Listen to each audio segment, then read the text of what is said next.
everyone, welcome to Count Your Colors. I am so excited to have you here today because today's recipe is gonna knock everybody's socks off as it does in our family, and I'm so ready for you to sink your teeth into this. We are gonna be making a KFC cauliflower chicken sandwich and chicken nuggets right now. The kids are working on a little art project, so we're gonna let them be, and we're gonna cook up one of their favorite and our favorite meals right now. First thing we need to do is crank the oven way up to 450 degrees. Now, this is a massive cauliflower. I don't expect you to find it this size, but get a good one, and we're gonna do about half. We're gonna discard all of the green on the cauliflower. We don't need any of these leafies. Just gonna give this a quick rinse, make sure everything's clean, there are no bugs anywhere on this.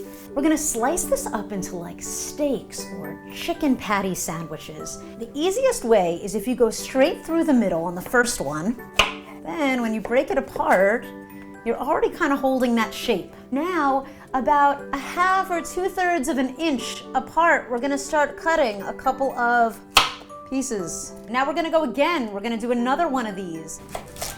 So this is ultimately gonna become our patty, so we wanna get it in a shape that's gonna fit between a hamburger bun. So now I've got a few sandwiches worth there, and now these guys I'm gonna just chop up into general florets. These are gonna be like our chicken nuggets for the kids.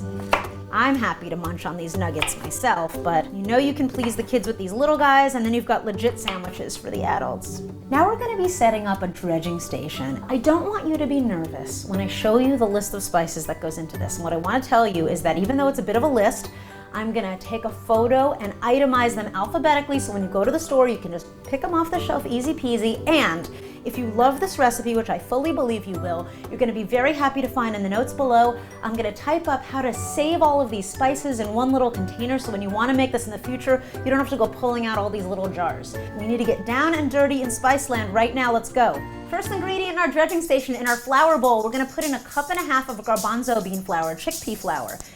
Next ingredient, we're gonna be putting in some salt, 3/4 of a tablespoon of Old Bay seasoning, a tablespoon of both garlic powder and onion powder. Next, we're gonna be using a couple of dashes of coriander, 2 quick shakes of cinnamon, a teaspoon of celery salt, a teaspoon of sage, and finally, about 1/2 teaspoon of cracked black pepper. Now, if you're missing one of these spices, or if you come home from the grocery store and you've forgotten one, as long as it's not the salt, you're good to go. Final ingredient is 1 tablespoon of cornstarch. Give that a little mix. Now that we've done our flour mixture, we're gonna do our wet ingredient mixture here, which is 1 cup of a non-dairy milk. This is a homemade almond milk. You could have a store-bought nut milk, a soy milk, etc.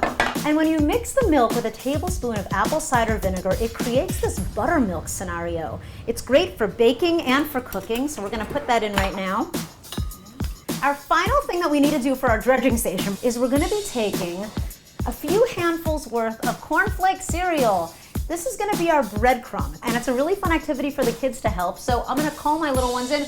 Girls, come on in. Come on up on these counters, find your spots, please. Okay, we're gonna measure out 2 cups of cornflakes.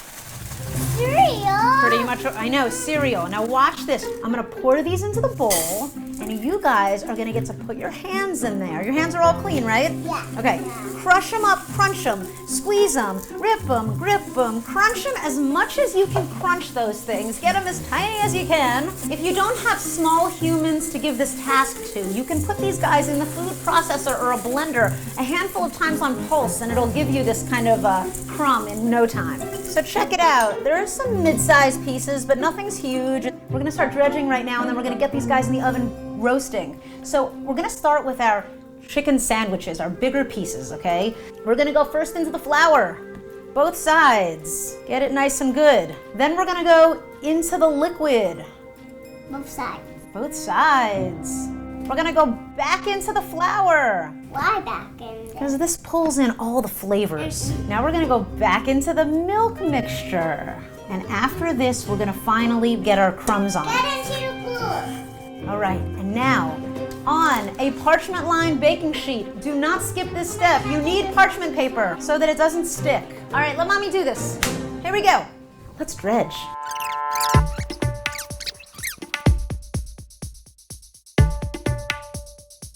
Once you make this recipe, you're gonna get really good at this. I'm gonna clean my fingers off, if you don't mind. And then we're gonna throw these guys into the oven for their first little round of cooking. Okay, here's the deal. They need to cook. I'm totally gonna help you, but I need a second to explain what I just did and what I'm doing. Lucky Penny, amazing news. These are gonna cook for 2 rounds of 25 minutes. They're gonna be ready in just under an hour, but at the halfway point of each of these 25-minute segments, we need to check them. So we're gonna be setting 12-minute timers. So you're gonna get 12 minutes to do whatever your heart delights, and then you need to take a look at these. We're gonna flip them. At one point, we're gonna add a little sauce to them. Stay with me, let's do it, here we go. We're about to make our first flip. It's gonna start beeping in just a sec after our first 12-minute run, and then we're gonna get them back in, there we go, and start making our sauce. Oh my gosh, I'm already getting an aroma. I don't know if you're getting the vibe, but it's starting. And it's coming on strong. So we're gonna be flipping these babies over. It shouldn't be too difficult because of your parchment paper. You see? This is why we use parchment paper. We're gonna flip all of our little nuggets around. Everything is gonna move kind of the opposite of how it was. Let's throw these guys back in the oven for another 10-12 minutes while we make our sauce. Let's make some sauce. Now I've got for you a vegan version of the actual Colonel Sanders sauce. So we're gonna want 1/4 cup of mayo. I'm gonna just eyeball this. 1 tablespoon of ketchup. A few drops, be sparing if you have young children. Hot sauce. 1/2 teaspoon of garlic powder. And another 1/2 teaspoon of horseradish. Whisk or just gently mix this all up. All right, we got some vegan Colonel Sanders up in this house. Okay, we're beeping up a storm. So 10 minutes have gone by. We're gonna pull these out of the oven. Oh yes.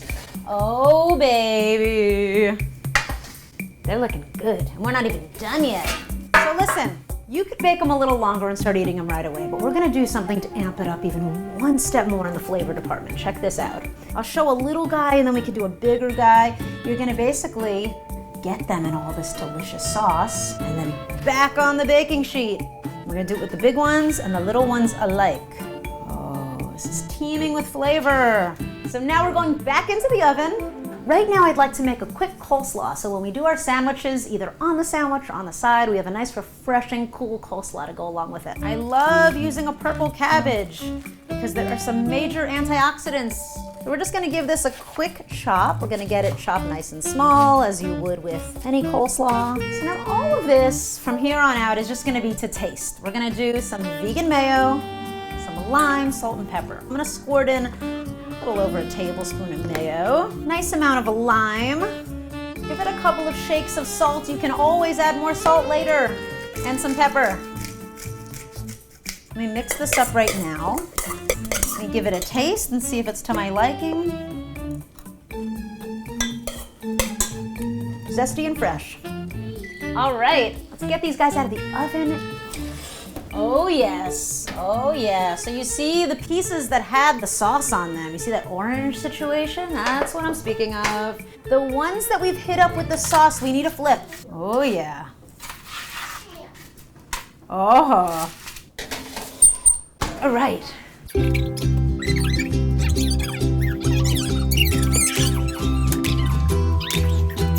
All right, so I'm gonna start setting up our sandwiches. I'm gonna get some of our sauce on these buns. Of course, you could toast them. All right, oh, here we go. So now, we're ready to pull these babies out and get eaten. They're not burned, they're perfect. This is how we want them.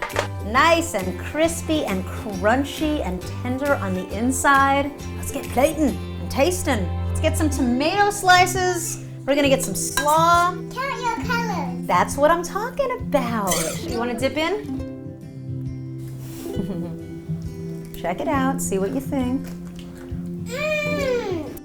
But I love it.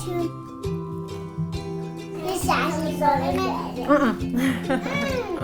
Do you want a really crispy one? Yes.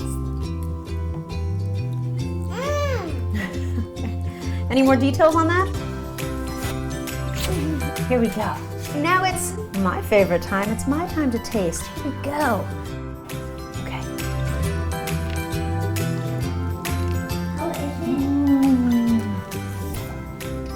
This is teeming with flavor. This is crispy in all the right places. It's tender in the middle.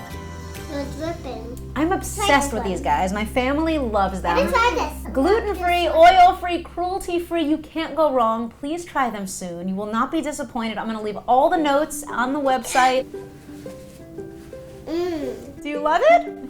Oh, really good or just okay? Tell the truth. Was it good? Really good? Oh, yeah. That's what I'm talking Yummy. about. Yes. Mommy, why tomato always on people when they eat it? The tomato is very important because it adds color, it adds texture, it adds a little coolness. You'll see when you're older. I'll show you. I did it. Thank you so much for tuning in for this video. I hope you love these chicken sandwiches and nuggets as much as we do. Please like, subscribe, share. It means so much. This little venture from our tiny kitchen. We want to share these amazing recipes with the world, and we need your help to do so. Thank you.